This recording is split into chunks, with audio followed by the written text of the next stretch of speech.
Terpantas, terkini dan sahih. Bila-bila masa, di mana jua. Berita di jari. Subscribe YouTube Bulletin TV3. Buletin pagi 16 Mei, anda bersama dengan saya Siti Khadijah Jaafar. Tajuk utama pagi ini: Kerajaan setuju lantik seorang ahli Dewan Negara wakili belia. Juga jawatan kuasa kecil ditubuh tangani isu teknikal dan perundangan sempadan maritim Malaysia Singapura.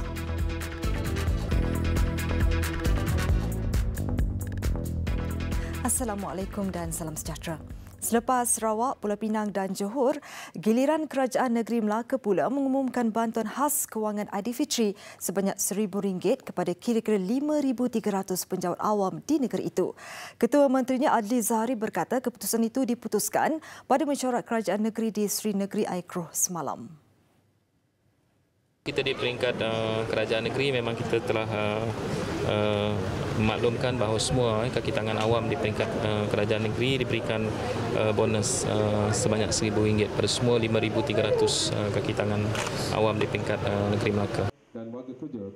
Tambahnya, bayaran bantuan kewangan berkenaan akan dikreditkan serentak dengan gaji bulan ini pada 25 Mei nanti.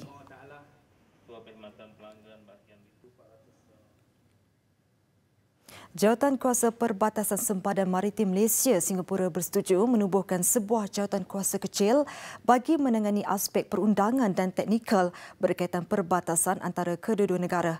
Wisma Putra dalam satu kenyataan memaklumkan syaur itu dicapai ketika mesyuarat pertama jawatan kuasa berkenaan di Singapura Isnin lalu. Jawatan kuasa kecil itu akan diketuai bersama oleh Ketua Pengarah Maritim Malaysia dan Ketua Pengarah Bahagian Hal Ehwal Antarabangsa Jabatan Peguam Negara Singapura. Pada mesyuarat itu, 19 anggota delegasi Malaysia itu terdiri daripada Wakil Kementerian Luar, Pejabat Peguam Negara, Majlis Keselamatan Negara, Kementerian Pertahanan, Kementerian Pengangkutan, Jabatan Ukur dan Pemetaan Malaysia, Pusat Hidrografi Nasional, Agensi Penguatkuasaan Maritim Malaysia dan Jabatan Laut Malaysia.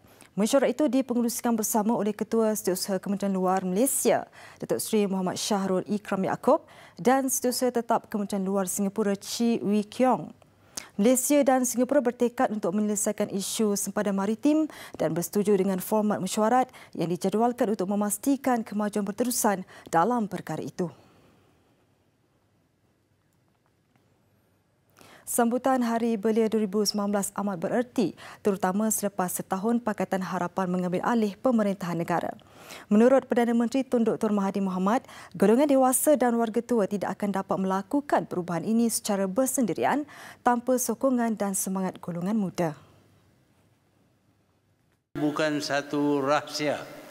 Generasi muda telah memastikan perubahan itu berlaku. Ia berlaku kerana anak-anak muda kita tidak lagi mahu negara terus terpalit dengan perbuatan-perbuatan yang merosakkan nama negara. Mereka tidak mahu lagi membenar negara dipimpin oleh seorang kleptokrat. Mereka mahu rasuah dan salah guna kuasa dihentikan. Kejayaan menjatuhkan kerajaan yang lalu berhasil kerana keberanian generasi muda untuk menghadapi tekanan. Beliau berkata demikian ketika menyampaikan ucapan perasmian Hari Belia Negara 2019 dan Kelab Youth Power di Universiti Kebangsaan Malaysia malam tadi. Kerajaan memperuntukkan lebih RM50 juta bagi tahun ini dan 2020 bagi pelaksanaan program Youth Power. Peruntukan berkenaan termasuklah RM7.4 juta bagi tahun 2019 untuk menggerakkan Kelab Youth Power di 222 kawasan seluruh negara. Platform Kelab Youth Power ini menggabungkan semua penggerak belia dan sukan. Ujar beliau, dana khas sebanyak RM100 juta diperuntukkan bagi tahun 2020 untuk pembangunan infrastruktur sukan luar bandar bersama sektor swasta. Dalam ucapan sama, Tun Dr. Mahathir mengumumkan bahawa kerajaan bersetuju melantik ahli Dewan Negara dalam kalangan belia berkelayakan yang mempunyai kepakaran luas dalam bidang dan isu pembangunan belia.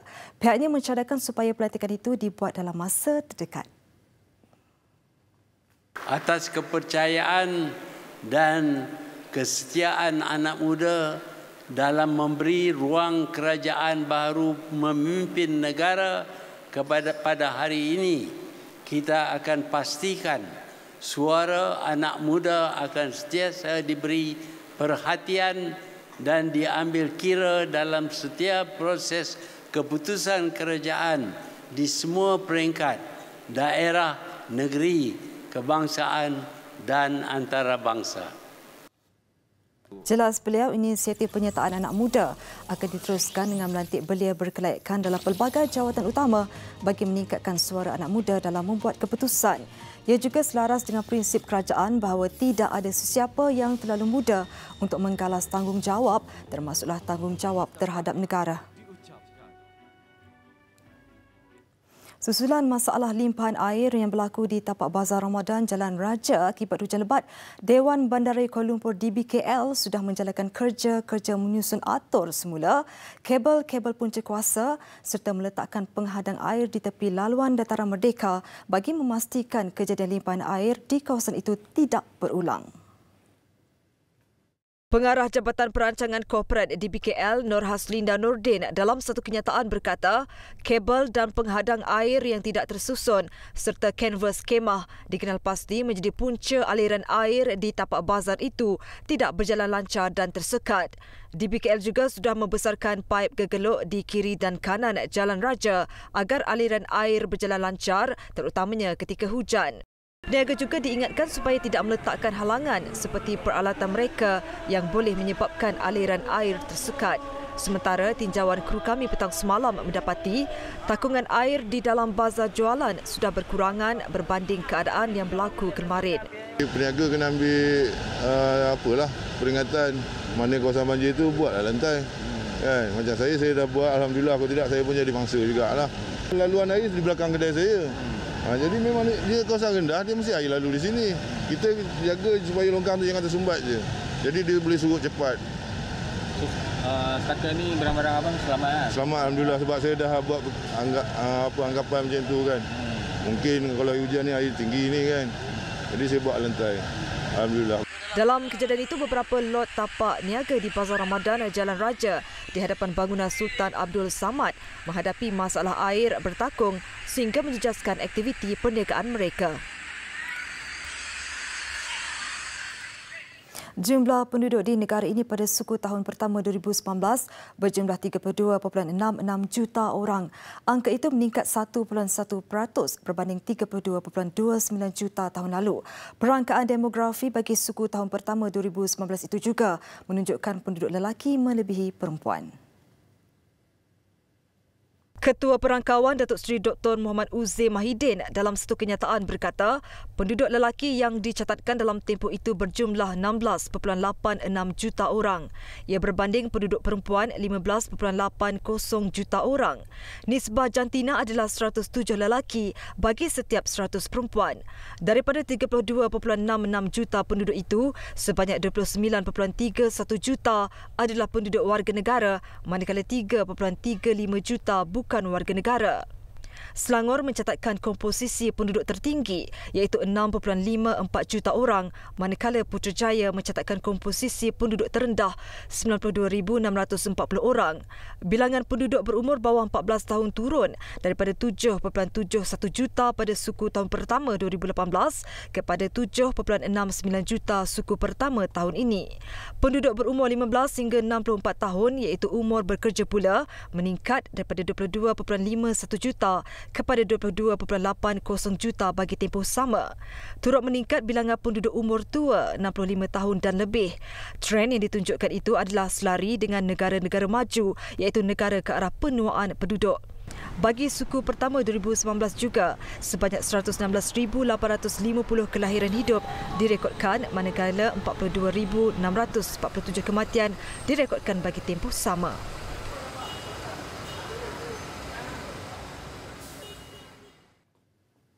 Rakyat berhak mendapat penjelasan berhubung dakwaan wujudnya kartel dedak dalam PAS kerana isu berkenaan telah melibatkan kepentingan awam. Presiden PKR Datuk Seri Anwar Ibrahim berkata, pimpinan PAS harus menjawab persoalan itu dan memberi penerangan serta membahaskannya secara terbuka. Tetapi hal ini sudah melibatkan kepentingan awam.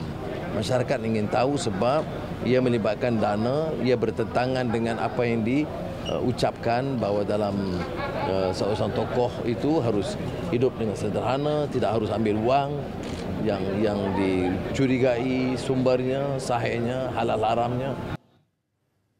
Beliau mengulas kenyataan Setiausaha Agung PAS Datuk Taqiyuddin Hassan kemarin yang menyentuh bahawa ahli PAS dilarang membawa, membincang dan membahaskan sebarang isu berkaitan urusan parti dalam semua aliran media berkuat kuasa serta-merta. Sebelum ini, bekas Ahli Majlis Syura Ulama PAS Zaharuddin Mohamad mendedahkan 5 pemimpin dalam PAS terbabit dengan kartel dedak susulan penerimaan wang jutaan ringgit daripada UMNO.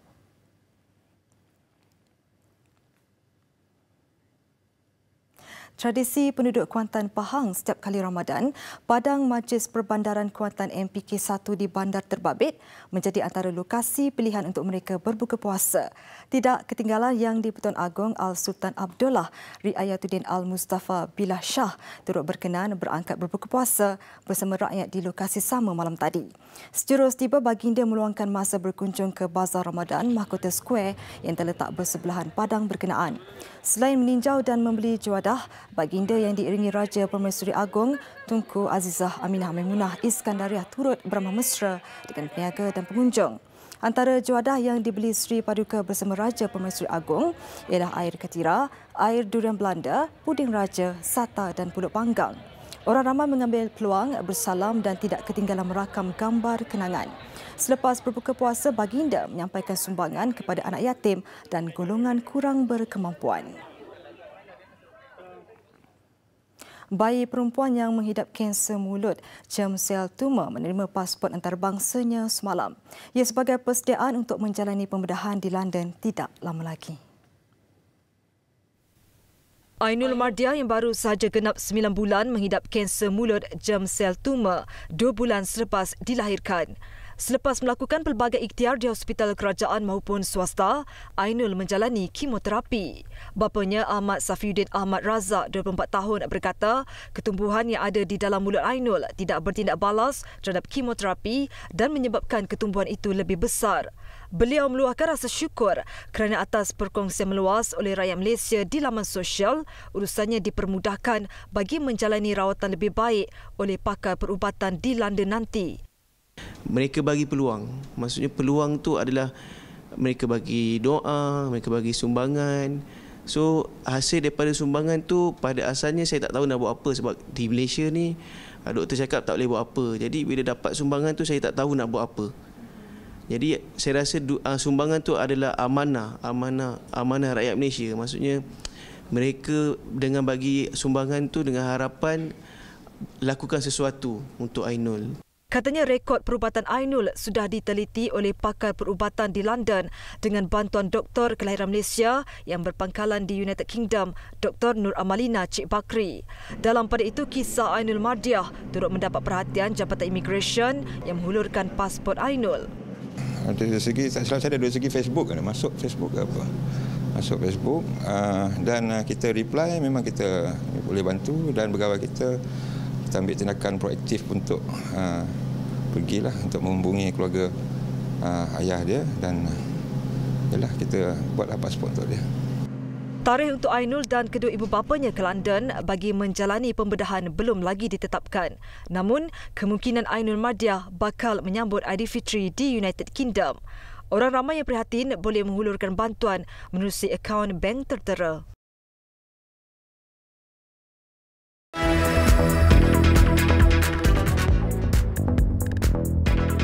Besar impaknya. Tular selepas hasilnya. Pantas menampilkan prosiding ini secara dan keuangan maya. Berita di jari. Subscribe YouTube Bulletin TV3. Laporan luar negara. Sekurang-kurangnya 65 orang cedera ketika penduduk Palestin menyambut ulang tahun pengusiran mereka dari wilayah jajahan rejim Israel dengan mengadakan bantahan di semenanjung Gaza. Tunjuk perasaan itu diadakan di beberapa lokasi di sepanjang sempadan Israel Gaza sebagai tanda berlalunya 71 tahun sejak apa yang digelar rakyat Palestin Nakba atau malapetaka. Tentera Israel berkata sekitar 10,000 perusuh dan penunjuk perasaan berada di sepanjang sempadan dan mereka terpaksa bertindak balas melepaskan tembakan gas pembenih mata. Sementara Sementara itu, di Ramallah, tebing barat, penduduk berarak menggunakan kunci untuk menunjukkan simbol menuntut kembali apa yang kini menjadi negara Israel. Ratusan ribu rakyat Palestin melarikan diri atau diusir dalam Perang Asia Barat ketika pembentukan Israel pada tahun 1948. Pelarian dan keturunan mereka kini berjumlah jutaan orang dan kebanyakannya masih tinggal di rantau ini. Israel sebelum ini telah berulang kali menegaskan ia tidak akan menerima hak pemulangan dan mempertikaikan tindakan itu akan mengancam negara dengan melemahkan majoriti penduduk Yahudi. Kerajaan Amerika Syarikat mengeluarkan arahan kepada sebahagian kaki tangan negara itu supaya meninggalkan pejabat kedutaan di Baghdad dan konsulat di Arbil, Iraq. Jabatan negara mengeluarkan kenyataan bahawa sebahagian operasi kedutaan akan ditutup susulan ancaman pengganas dan kumpulan pemberontak di Iraq termasuk oleh pengikut militer anti Amerika Syarikat. Menurut kenyataan itu, ia dikuatiri boleh mengancam warga Amerika Syarikat dan syarikat milik negara barat yang berada di seluruh Iraq. Sejak beberapa hari lalu, Washington mempertingkatkan tekanan terhadap Iran selain menuduh Tehran merancang melancarkan beberapa serangan di rantau berkenaan. Berikutan itu, Amerika Syarikat sudah menambah kehadiran tenteranya di rantau Teluk. Tahun lalu, Amerika Syarikat menutup pejabat konsulatnya di Basra, Iraq atas dakwaan ancaman serangan oleh pasukan tentera yang disokong Iran. Besar impaknya. Tular selepas hasilnya. Pantas menampilkan prosiding ini secara dalam keuangan maya. Berita di jari. Subscribe YouTube Bulletin TV3.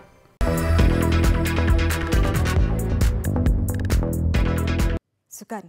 Dua perlawanan Liga Super berlangsung malam tadi dengan tumpuan pastinya terarah kepada pertemuan Selangor menentang Kedah di Stadium Shah Alam. Aksi di laman sendiri berjaya dimanfaatkan skuad Kenalan B Setin Aden untuk melakar kemenangan 3-1 ke atas Kedah, sekaligus turut meminta skuad Lang Merah naik satu anak tangga ke kedudukan ketiga Liga. Sementara aksi di Stadium Hang Jebat Melaka berpesta gol membelasah Felda United 6-0.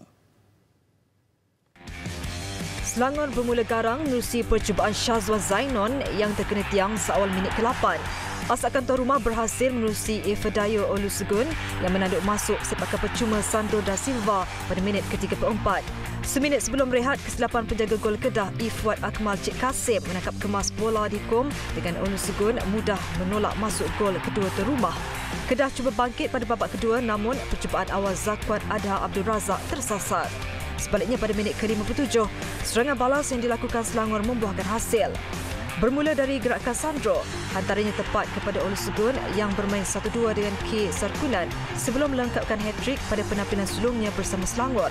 Kedah bagaimanapun sekadar meraih gol satu hati pada minit ke-64 selepas sepakan penjuru Badr Bakhtiar ditanduk masuk Jonathan Baumann untuk keputusan penuh perlawanan 3-1 memihak Selangor. Kemenangan itu turut menyaksikan Selangor berjaya memintas Kedah untuk berada di kedudukan ketiga Liga mengumpul 21 mata. Sementara itu, di Stadium Hang Jebat Melaka berpesta gol apabila membelasah Felda United 6-0. Seawal minit ke-4 Melaka sudah di depan, gol hasil sentuhan Patrick Richard. Minit ke-25 Melaka menggandakan jaringan, kali ini menerusi rembatan Safiq Rahim untuk kedudukan 2-0. Melaka terus ceria pada minit ke-35 apabila Nazrin Nawi menjadikan kedudukan 3-0 hasil percubaan dari posisi seakan sama seperti jaringan Safiq. Seminit berselang kesilapan pertahanan Felda, Thiago Junior pantas dihukum Luka Milanovic untuk aksi babak pertama berakhir dengan kedudukan 4-0 memihak tuan rumah. Bersambung selepas rehat, penguasaan terus disajikan Melaka. Milanovic menjadikan gol kedua peribadi pada minit ke-53 membuat penyudah selepas kegagalan penjaga gol Nur Azlan Razali menampan kemas bola. Dan di penghujung permainan, sepakan percuma Safiq berjaya ditanduk kemas Milanovic yang melengkapkan hat-trick juga menyaksikan kemenangan bergaya 6-0 Melaka ke atas Felda. Skuad rugby negara berlepas ke Korea awal pagi tadi bagi memulakan kempen kejuaraan Rugby Asia Division Premier Sabtu ini. Seperti dijangka, barisan pemain kenalan Brad Mika jelas amat teruja menantikan pertemuan menentang pasukan ranking ke-30 dunia itu. Mana tidaknya masing-masing berkeyakinan tinggi sejarah dapat dicipta dengan sasaran untuk mencipta kemenangan ke atas Korea. Sesi latihan akhir pasukan semalam nyata semangat tinggi ditampilkan para pemain sebelum memulakan perjalanan ke Korea menerusi penerbangan jam 7.40 pagi tadi. Selepas dua kekalahan 35-10 dan 67-12 pada kempen ARC Division Premier tahun lalu, semestinya pengajaran berguna diraih skuad negara yang mahu bangkit pada musim ini. Yeah, well, look, it's going to be a tough game, and from the very beginning, we've wanted to come in and create a bit of history. So I'm looking forward to it. It's going to be a big battle, and hoping for a win. Bagi jurulatih Brad Mika, harapannya sudah pasti mahu melihat pemain-pemainnya dapat menterjemahkan segala perancangan yang telah dilakukan sepanjang 6 minggu menjalani latihan pusat. I think we prepared well. I mean, boys have been working hard for the last month. For this week, it's been good. We've covered, we watched a bit of Korea and did our review against Sri Lanka. So we had to iron out the things that we need to work on. But I think the boys are ready. We're excited to fly to Korea and do our best against them. Selepas perlawanan menentang Korea di tempat lawan Sabtu ini, skuad negara akan menerima kunjungan pasukan sama bagi perlawanan kedua pasukan 25 Mei nanti. Diikuti perlawanan menentang Hong Kong 15 dan 22 Jun nanti, juga secara dua perlawanan timbal balik. Dalam usaha memastikan hubungan silaturahim terus kekal erat dan harmoni, Majlis Olimpik Malaysia MOM menganjurkan majlis berbuka puasa bersama pengamal media sukan tempatan di Ibu Negara malam tadi. Barisan tertinggi MOM yang ditunjangi Presiden Datuk Seri Muhammad Norzal Zakaria, timbalannya Datuk Seri Azim Muhammad Zabidi, Setiausaha Kehormat Datuk Muhammad Nafizuddin Muhammad Najib dan Penolong Bendahari Datuk Amarjit Singh Kil hadir pada majlis berbuka puasa bersama pengamal media sukan tempatan. Selain masing-masing berpeluang berkongsi idea dan pandangan sebelum dan selepas berbuka, kesemua tetamu dijamu dengan jawadah berbuka yang menarik. Aktiviti karaoke lagu-lagu perayaan Aidilfitri turut diadakan bagi menambahkan lagi kemeriahan majlis.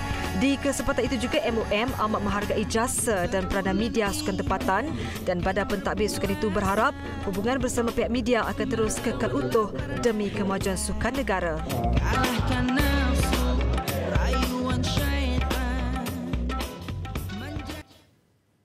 Baik, sekian Buletin Pagi. Terus ikuti Buletin TV3 di platform digital dan media sosial kami. Saya Siti Khadijah Jaafar, terus setia bersama TV3. Salam hormat dan Assalamualaikum.